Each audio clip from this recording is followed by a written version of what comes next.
But when we got it, the CVM revenue contribution to the top line of the business unit was around 5 to 10%, and it became to 33 to 40% in a year and a half. No one likes to be told what they should be doing. So the most successful projects were always like, we think you can do ABC. We are willing to stop everything else and work with you. Welcome to CVM Stories, the podcast on customer value management. Together we explore how companies can be more successful and the customers happier through the use of latest customer value management techniques. Learn key commercial and analytical insights from telecoms, retail, finance, and other industries that drive CVM forward. Hi, I'm your host Egidius. Today our guest is Kaan Fişek, a head of customer value management and base marketing at Ooredoo Qatar. Kaan has a very unique and broad perspective on CVM because he has led multiple CVM operations and had group-level perspective when working in Vodafone Group and leading B2B customer value management. Welcome, Kaan, to CVM Stories podcast. Thank you for taking your time. I know that you are doing on your weekend. So, thank you for joining. No, thank you for inviting me. It's been the highlight of the week, I can tell you. Yes. I know you have an amazing career. You have managed the global operations of CVM for B2B sector. Now you're running CVM in a single operation. Could you briefly describe your career and how did you end up being a customer value manager? Again, thank you for the kind words, first and foremost. And once again, thank you for the invitation. Brief summary, I joined the telco industry 14 years ago, 2012, out of college directly. I have a computer engineering degree. So I think the cards were slightly destined for me to take a CVM role in some shape or time. But initially, I joined Vodafone Turkey through a global young talent program they had. I started in product management, and at the time, it was the IoT, but it was called M2M, machine to machine. It was quite thin and it was a quite exciting area. So I joined there. I did that for a couple of years. And then I moved on to, you might also remember, there was a big rage in the industry around segmentation, leading segments, making the organization around segments. So I moved on to consumer residential segment. It was a time where convergence were kicking in, fixed was becoming the new big thing in the industry. So we were making a move as the operation. So I was lucky enough to join the consumer residential segment at the time, did that for a couple of years. Then another opportunity came in to do the same for enterprise segment. That's how I went to B2B again, where I initially joined the corporate segment. I ended up heading that corporate segment, and then I became a naturalized CVM manager because at the time there was an organizational change. So they asked me if I would be interested in overseeing not only the corporate segment, but also the CVM component of it. So that's how I got into the CVM world, and I was hooked, to be honest.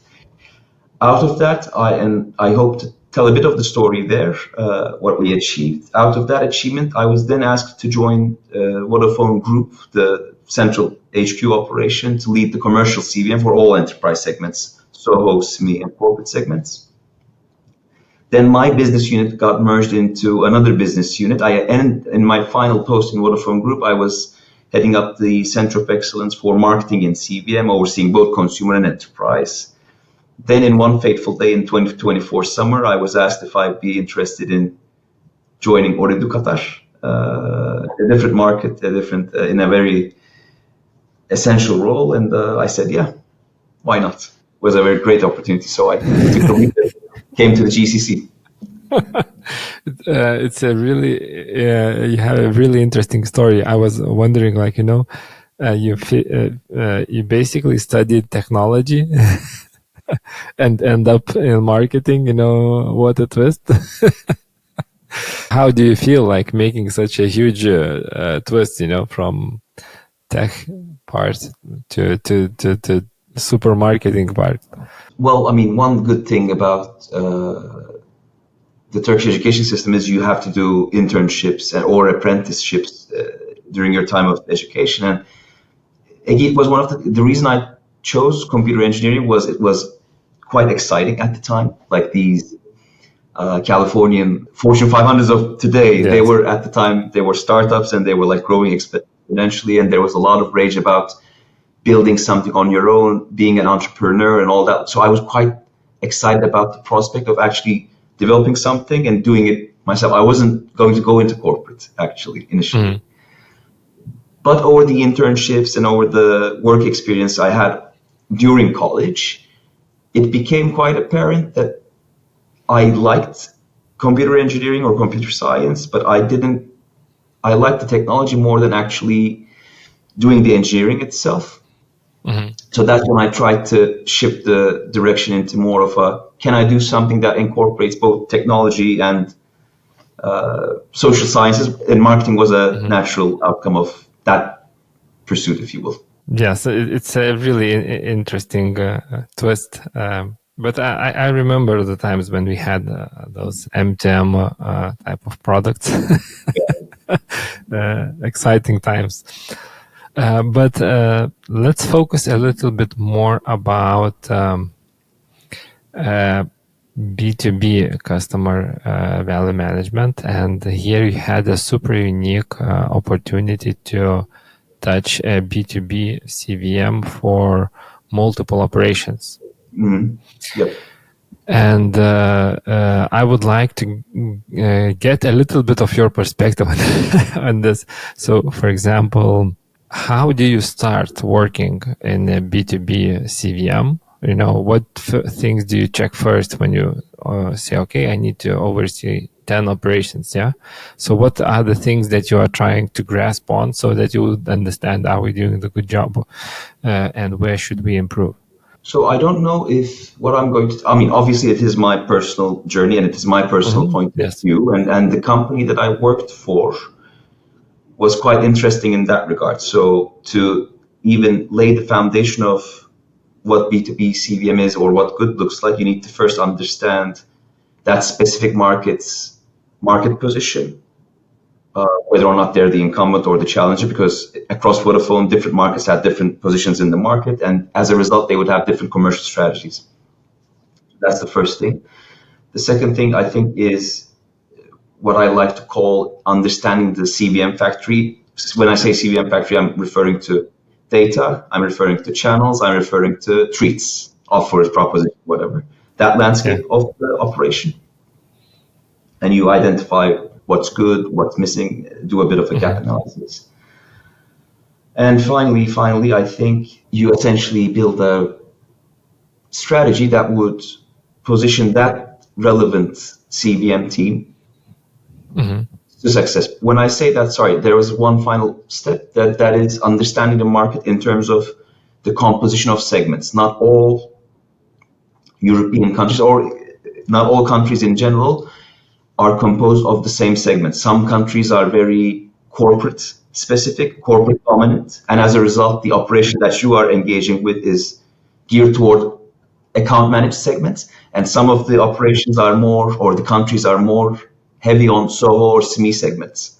So depending on that context, the context of the market and the capabilities of the CVM factory, let's say, you essentially build a roadmap and you work with the market to bring them up to a level that you know is achievable for them. That's more or less the approach. Okay, what you said, it's really interesting for me because we just recently did a CVM trends report in which we see like that already a half of organizations have strategies that are aligned, basically corporate strategy and then CVM strategy aligned. So, but it's only half of organizations who have this strategy aligned. And you, obviously, you was on that side of half organizations, which starts from, okay, we have corporate strategy and then we build CVM strategy based on that corporate strategy. Why would you say this is so important to start from this side, from top-down approach? Because many start like just doing some random campaigns and, trying to fight the fires. When I think of, at the time of heading up the B2B commercial CVM team, we would try to articulate what are the similarities between a consumer CVM function and an enterprise CVM function. And I always use the same analogy on consumer CVM or in SOHO semi-intensive countries. It's more or less the approach is the same. You need to get the CVM factory operational. You need to get the data, attributes, triggers, insights in order. You need to have the channels that execute across. You need an orchestrator, a tool or a platform that would help you launch campaigns at scale. But in markets where account managed segments, these are the large SME, mid-market, corporate type of intensive markets, the CVM team acts through humans. So they don't have an access to the customer directly like a consumer or a SOHO or SME CVM team would have. Which brings the challenge on. You need to understand how the customer, which is a large SME or corporate, makes their investment decisions. How do they plan for it?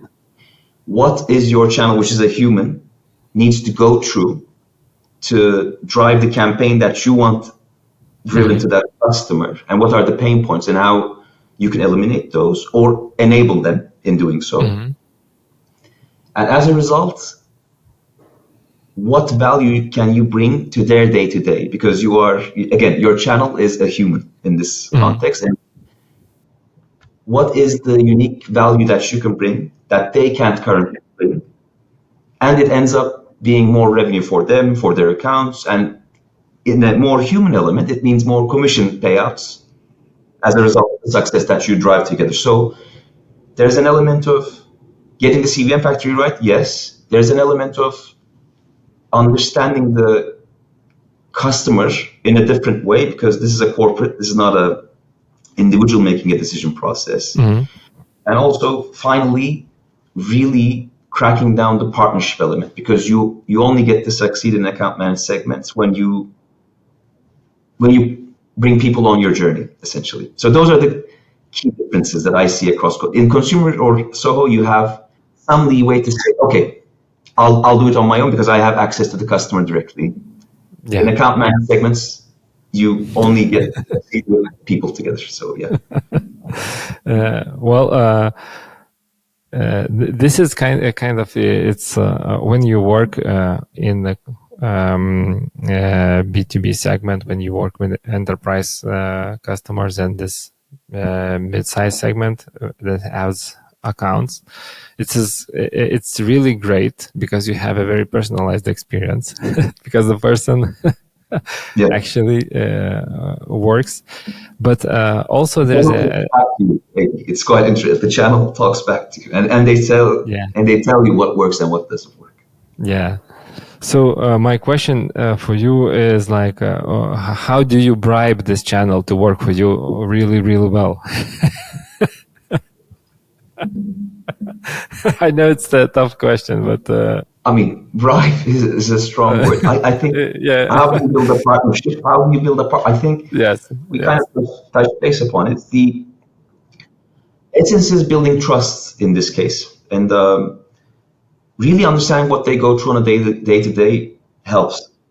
I mean, it's essentially what you would do in consumer or SOHO. You would try to get the channel to operate flawlessly. You would try to build or remove the roadblocks that the channel has to execute the campaigns that you want to execute. In this case, it's really talking to people and understanding how their day-to-day works.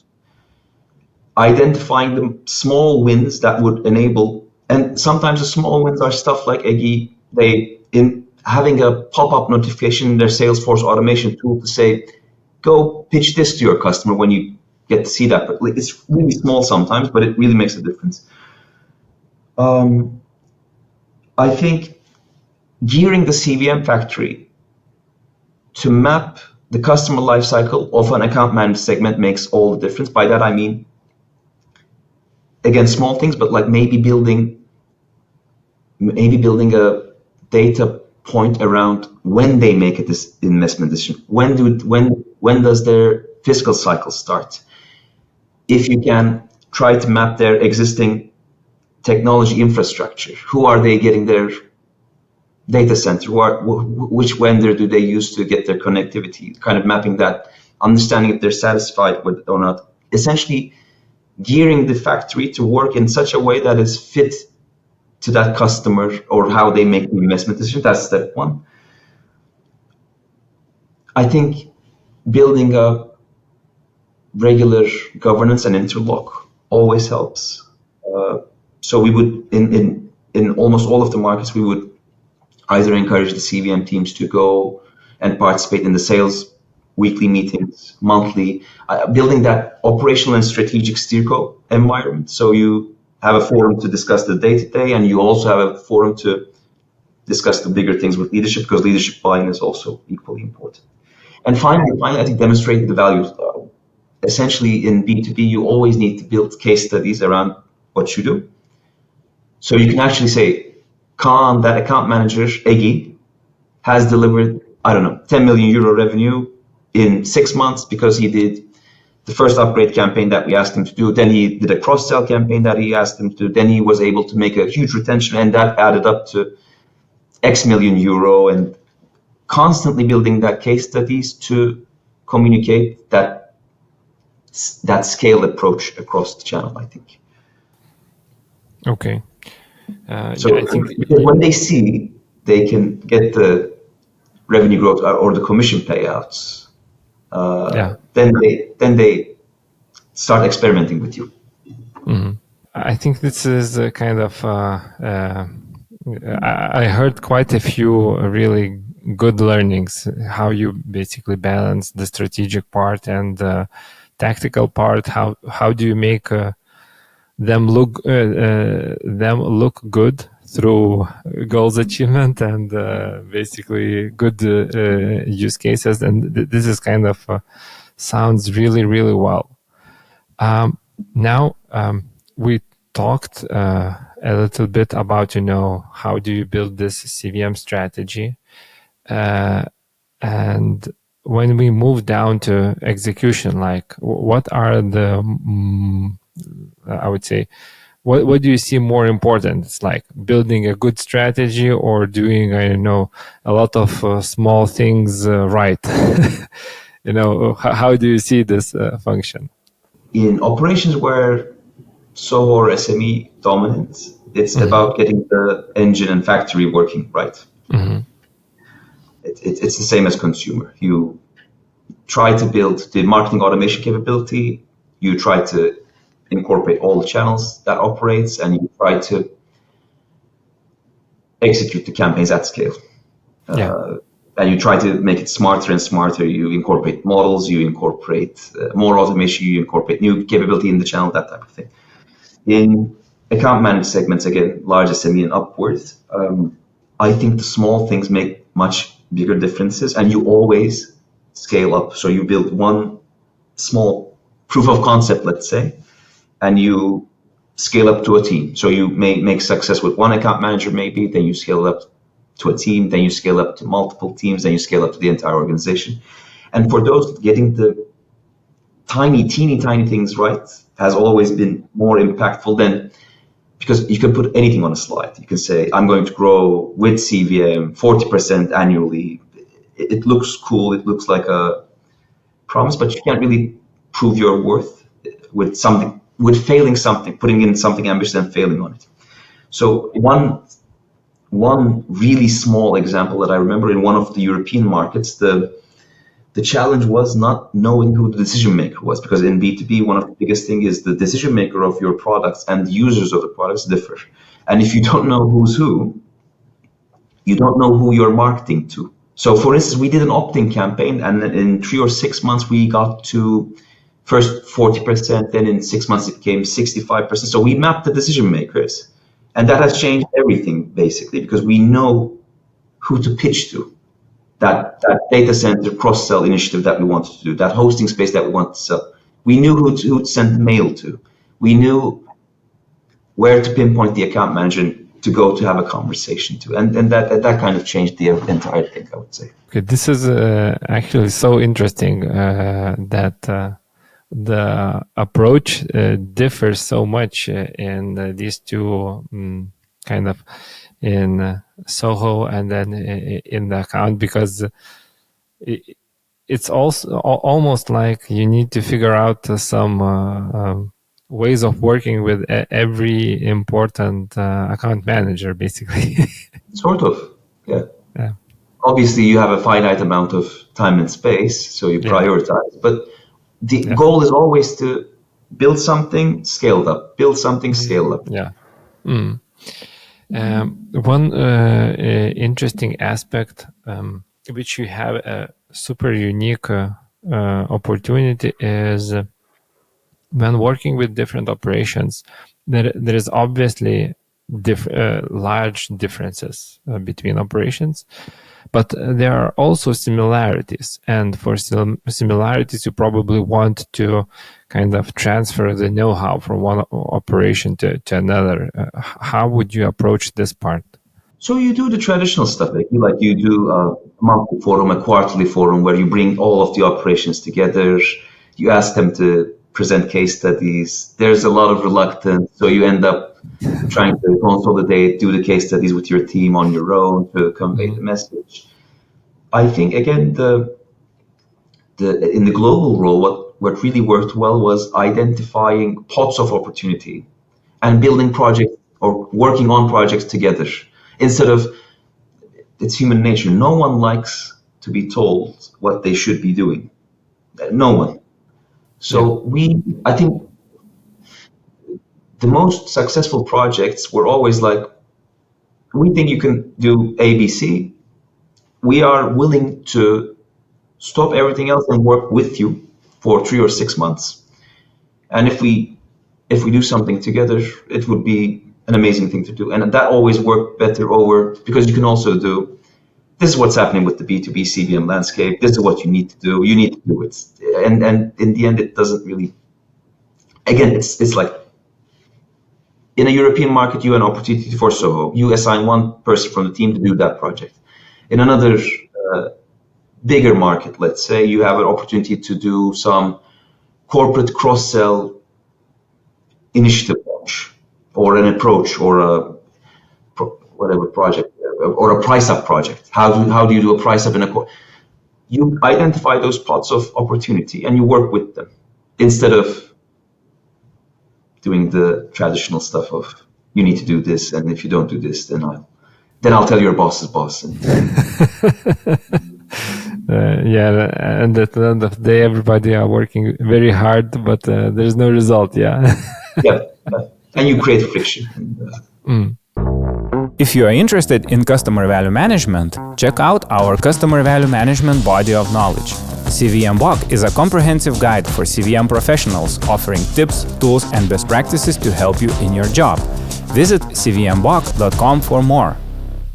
But then in your case, so you would basically open up your team or volunteer your team to help with kind of a selected set of initiatives. You say, okay, we are open to do the A, B, C, D things, and then kind of if somebody raises the hand, then you jump in and help, something like that, yeah? Yes, because to your point, I mean, part of the global role is benchmarking capability, benchmarking maturity, so you know where the gaps are. At the back end of it, you try to generate pots of opportunity to identify the small wins and build the projects, essentially. Okay, very interesting. I have worked with a couple of groups, and not everyone has the same idea. I can tell. It's like in many situations I meet, tough hand type of management as well. So it's like interesting to hear the perspective. And maybe to finish with the B2B segment, so when we're thinking about, you said that, okay, we need to identify data points about our enterprise customers, like when do they make decisions, who is decision maker, etc. One more aspect is that telcos for large enterprises usually serve way more products than to consumers, meaning like it's like all ICT sector comes into play. And how do you manage this part? Like when you have so many different products, how do you even start thinking which do you cross sell, etc.? There are a couple of hygiene steps, and I'm assuming those steps need to be taken ahead of doing anything. So like you need to build what would we call in the previous employer a single customer view. Mm-hmm. So you need to know EGI Corporation has A, B, C, D, E products. At the back end of it, you need to you always need to make a case in enterprise. So like it's better if you prioritize. You can sell 1 million products. It's better if you prioritize. There are always 2 or 3 star products that the organization wants to focus. So it's better to align to those products when the execution comes in. And in the, again, CVM factory data side, let's say, what good looks like is you have a view of the account that would enable you to see this is the total technology budget of this corporation. This is their budget for data center. This is their budget for a cybersecurity solution. This is their budget for IoT. This is their software. This is their connectivity budget. How much of that budget is being spent on us? If possible, mapping who the vendors or the service providers are covering the rest of the budget and their satisfaction levels. There was a market where we did this, by the way. So we worked on it for a year or so.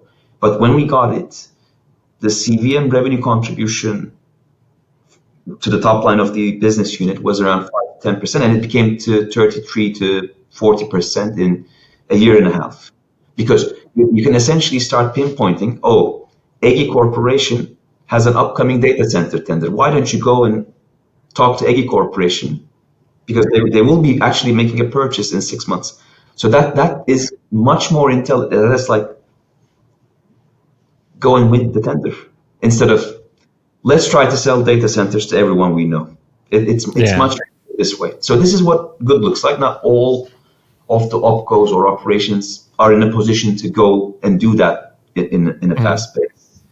But at least try and understand. I assume it takes time to even, get this intelligence, and it's like you need to be in a position to obtain it.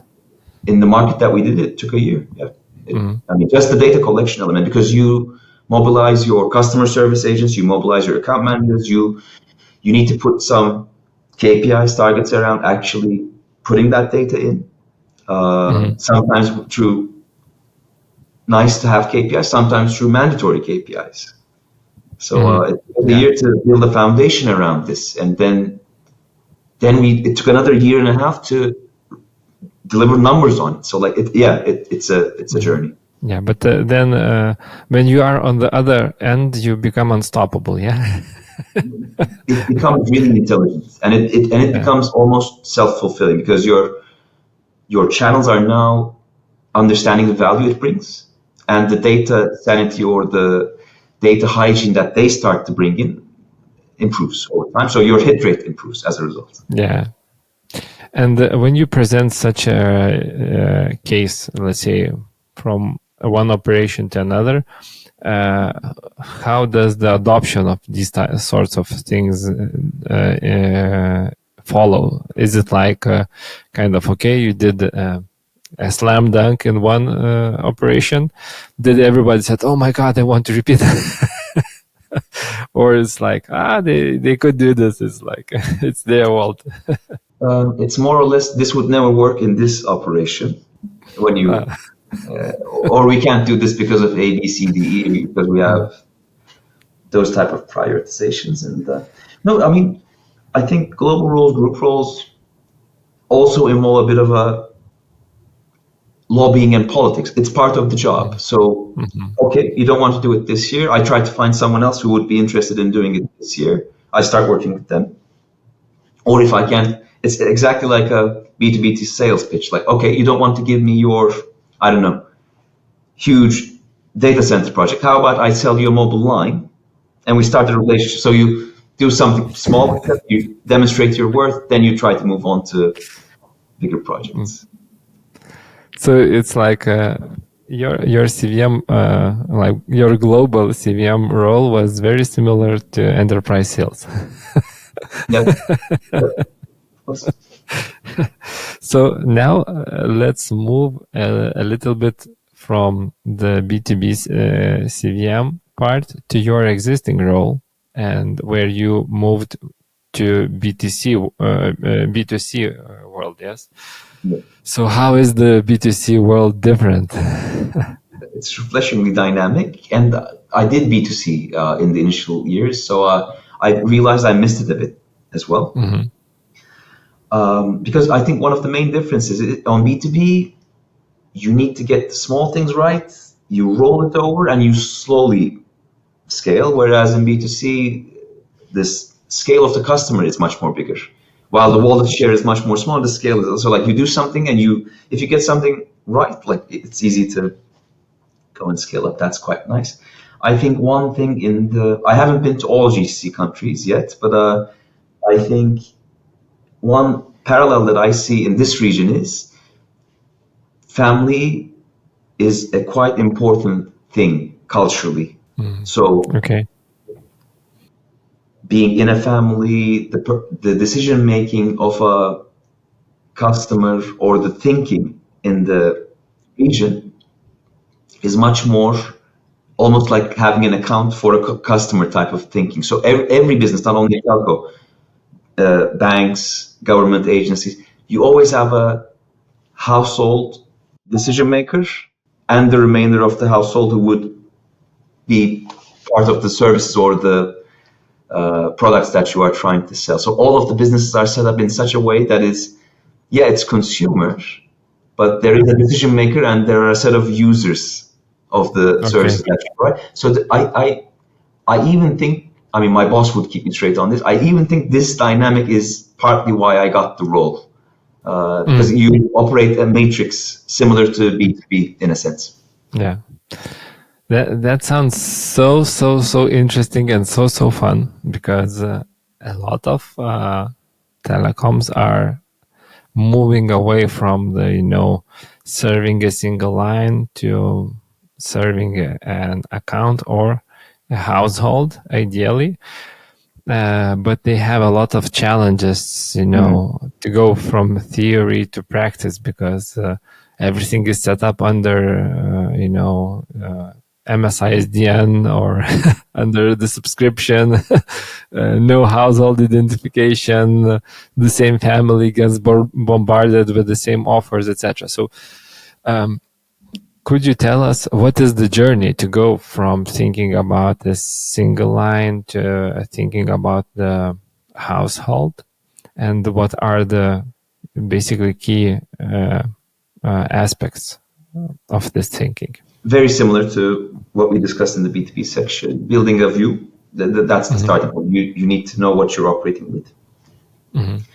I think then building the thinking, because telco is such a big and complex business. You have KPIs and you have visibility on different sets of things in any given time. But building the thinking around how do we prioritize what we are going to provide for that customer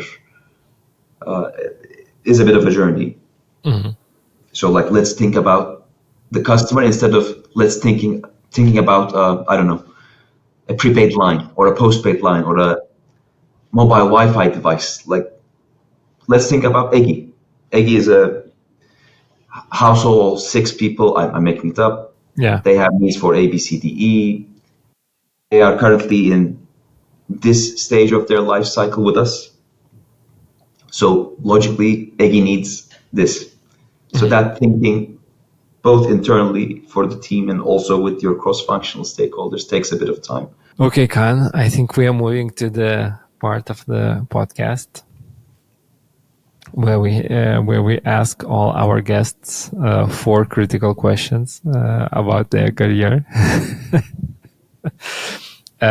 As a kind of throughout your career, which is like one kind of, you're really a super telco guy, it's like all your career is in telco, so through that beautiful career, I think you definitely had some moments where you would be super proud of what you were able to achieve. Could you share a moment or two? We talked about it actually. The most thing that I'm proud about is the account landscaping cross-sell initiative that I previously alluded to, where we got the thinking right, we got the infrastructure right, we started mapping the customer's ICT wallet, we started mapping the vendors that were supplying that ICT wallet, we managed to map their customer satisfaction with the vendors that they had. We managed to, at the back end, run commercial campaigns at it, and we managed to also materially improve the business contribution that the CVM team was making on B2B from 5 to 10% to 33, 34%. So that's something that I'm quite proud of, because it kind of showed everyone that it's doable actually. Yeah, definitely that one.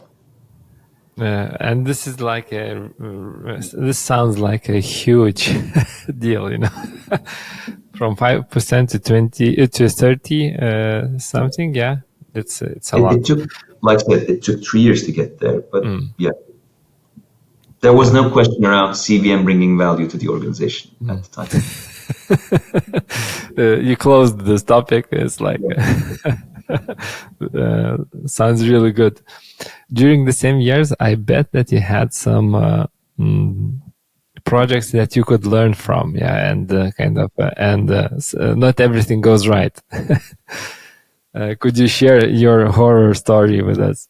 Horror story that I can think about is one of the price ups that we did. So in Turkey, when I was heading up the corporate segment and CVM team, the market became inflationary, and as a result, you needed to adjust the prices to reflect the inflation, and especially in higher corporates like key accounts, global accounts, you have bespoke pricing.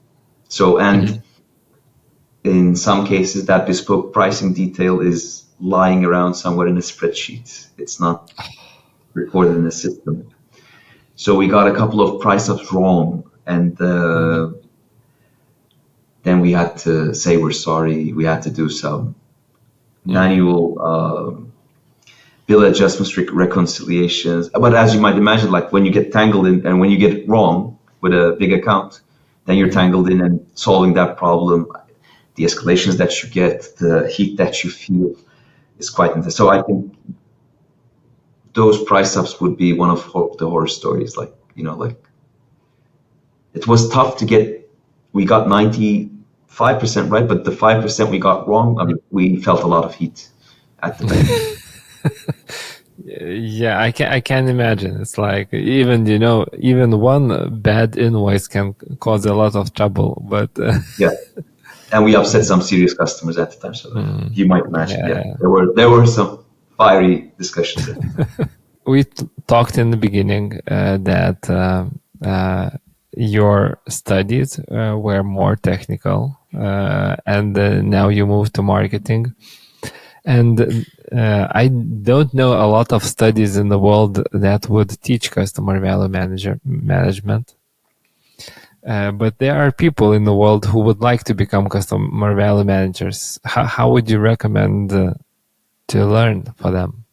I think the best way to learn about this is actually doing it. If the opportunity presents itself, I think go ahead and join one of the customer value management teams. Ideally, try to work with someone there are amazing, brilliant people in this field of area that we work with. So it's best to learn on the job, I would say, because there isn't. I agree with you. I mean, there isn't a major that you can do, and you would be.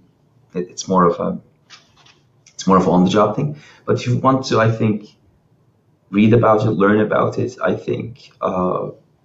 Still, the major consultancies publish a lot of good stuff around the art of possible, case studies around people who got it right, not only in telco, in banks, in quick commerce, in e-commerce. I think have a look at the top consultancy firm case studies where you would get the inspiration of what it looks like and what would be possible as a result.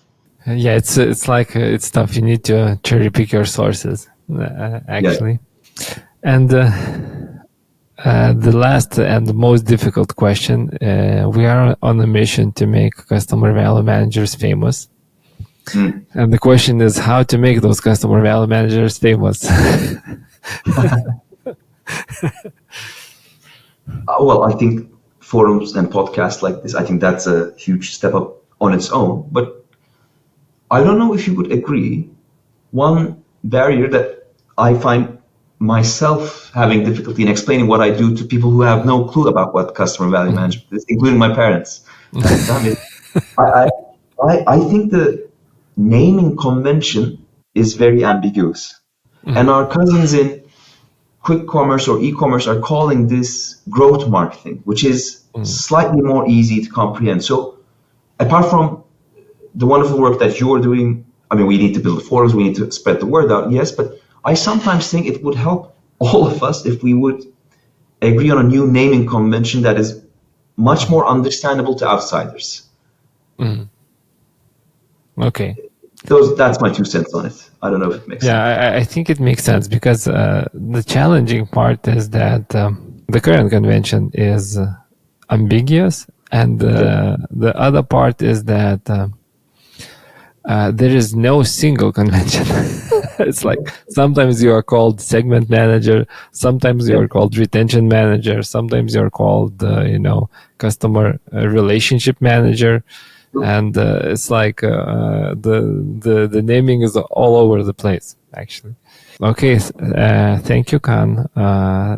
It was great talking to you. Really interesting insights. I learned a lot about both B2B CVM and transitioning it to the B2C world, especially in the household. So thank you a lot. No, thank you so much for having me, and thank you for the kind words. I really appreciate that chat as well, and who knows, maybe in the future we'll have another chat. CVM Stories is produced by Exacaster. We help companies take their customer value management to the next level. To stay updated on our latest episodes, subscribe to the podcast or sign up for an email newsletter at exacaster.com/CVM Stories.